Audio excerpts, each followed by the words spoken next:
Dr. Peters here with Omni Chiropractic. Are you suffering from a cranky shoulder?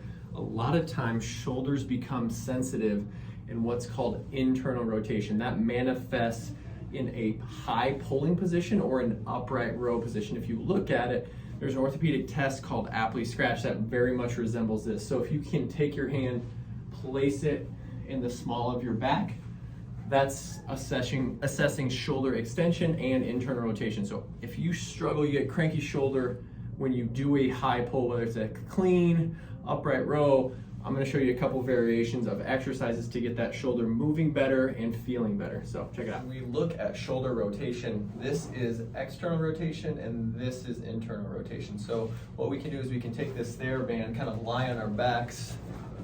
We can kind of work that. So here's external rotation, and then what you're going to slowly do is slowly lower it, letting your hand go towards the ground. And you can adjust the tension by kind of sitting that band underneath your butt.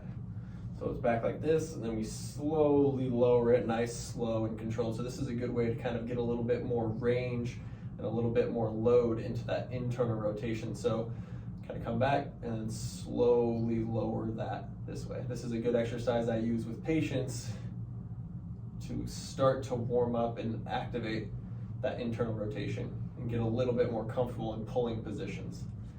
A natural progression from the lying internal rotation is then this position. So you can kind of go in this oblique sit, so here, and then slowly lower it. So you can tie this band around a door, around a rack, put it underneath your foot, and slowly lower it. So it's back into external rotation, hold, slowly, slowly, slowly back down. And then you can finish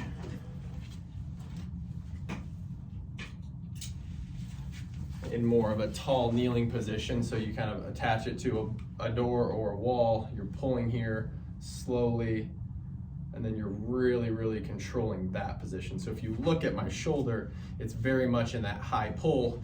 So we're trying to desensitize that sensitive shoulder in that sensitive position. And a lot of times it's that internal rotation. So if you want to keep it really simple, you can honestly just kind of shorten that range and kind of do a pull, hold through there, and then slowly lower. Kind of finding that painful spot and just kind of working into it and changing the angle of your elbows as you work to get to the position you need to do that lift or do that exercise. So give those exercises a try. It's a great way to kind of calm down a cranky shoulder or a sensitive shoulder into internal rotation, and then you can kind of check your range, and ideally that range of motion improves as you're reaching behind your back, able to touch the opposite shoulder blade. If that doesn't help clear it up, we are always here to kind of give you a full shoulder assessment and kind of rule out any rotator cuff or labral issues. Thanks for tuning in. Omni Chiropractic.